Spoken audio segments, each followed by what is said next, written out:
All right, so today we are going to still be chatting about point slope form, but now we're going to be finding the equations when you're given a point on a graph, but no slope. But you have a graph, and we know how to find the slope from a graph. Hopefully we can remember that. So we're going to be finding point slope forms of equations from a graph and point slope forms of equations from a table. So just a quick reminder, point slope form is y minus y1, and I'm doing a different color because this is where we plug in, equals m, we plug in for there, parentheses, x minus, and then x1, we're again plugging in for. So that's your point slope form equation. And that's what we're going to be plugging into and using when we are finding these equations from graphs and tables. So if we take a look at number one here, number one, they give you the point. So in order to plug into point slope form, you need a point, you need an x1, y1, and you need a slope. Well, they give you a point. So that's our x1, y1, 3, 4. They do not give you the slope. Instead, they give you a line. And from left to right, this line is going up. So it's going to have a positive slope. So we know that much about it. But to find the slope, they do give you 1 point. You need to find another good point. So good points are like points where your line is crossing through a corner. So like my line is crossing through a corner right here. So this is another good point. So you only need 2 points to create or to find your slope. So that's another good point. So now to go from here to here, remember your slope is rise over run. So I go up 1, up is a positive direction, and then 1, 2 to the right. That can't be reduced, so we're going to leave it like that. And now we're going to write our equation in point slope form, just like we did the other day. So it's y minus y1 equals m parentheses x minus x1. We don't have any double negatives, so we leave it just as it is, and we're done. So let's take a look at another one. So again, I'll switch colors too to keep you guys interested. So again, in order to write an equation in point slope form, we need a point, which they give us right here, 5, -2. That's my x1, y1, and we need a slope. So the hardest part here is just making sure you know how to find slope. So here's a good point. Here's another good one. So here's my 2 points. So to get from here to here, I'm going to go 1, 2, 3 down, which is a negative direction, and then 1 to the right, which is a positive direction. If you look here, your line from left to right is going down, so it's going to have a negative slope, and -3 divided by 1 is -3. So there's your point, there's your x1, y1, and there's your slope, there's your m. So let's plug into the formula.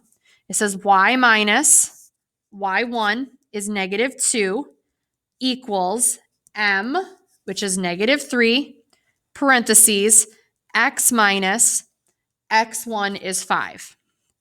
So then we look here, we do have 2 negatives right next to each other, so that becomes a positive. So we have y plus 2 equals -3, x minus 5. I think I'm going to stop there for graphs. If you are still confused on how to find the equations in point slope form, make sure you just rewind or jump on to our Google Meet and I can walk you through maybe the other 2. That might be my plan. If you show up to the Google Meet, I'll probably go over the other 2.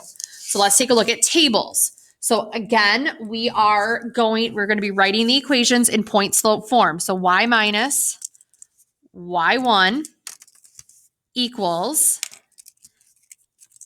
m parenthesis x minus x1. So this is our ultimate goal, to get it into that form. So here, since we're given tables, we're going to do these 2 together. And again, if you show up to the Google Meet, we'll do these 2. You need a slope and you need a point. Now with tables, they give you a lot of points. I'm going to recommend, because you're going to be plugging this into Go Formative, help me out a little bit. Always use the first point as your point. So 1, 6. So that's your X1, that's your Y1. Please please help me out and use this as your point. No matter what, use the top point. X1, Y1. Now to find the slope of a table, you figure out how much does Y change, how much does X change. So how do you get from 6 to 10? You go up 4. How do you go from 1 to 3? You go up 2. So and you don't need to do any others. You just need to go between 2 points. So when you write your slope though, you do right over left. So 4 over 2.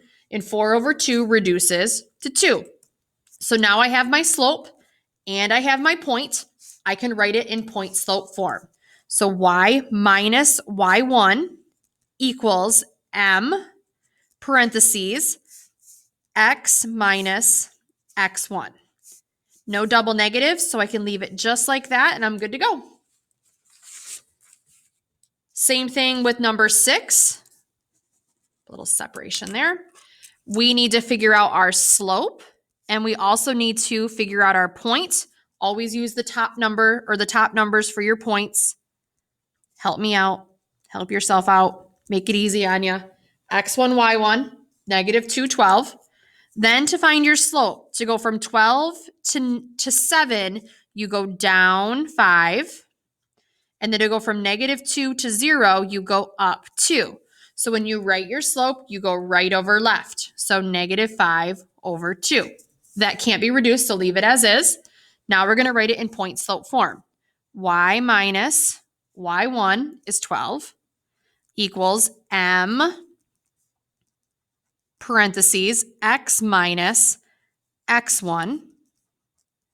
And then kind of take a step back, look, see how we have a double negative? 2 negatives make a positive in math and in English. It's their little crossover there. So we have y minus 12 equals negative 5 over 2 parentheses x plus 2. So if that was still a little confusing, go back, rewind, watch that again, or pop on to our Google Meet today, and I'll be going over additional examples. So any issues, again, pop onto that Google Meet or send me an email, and good luck.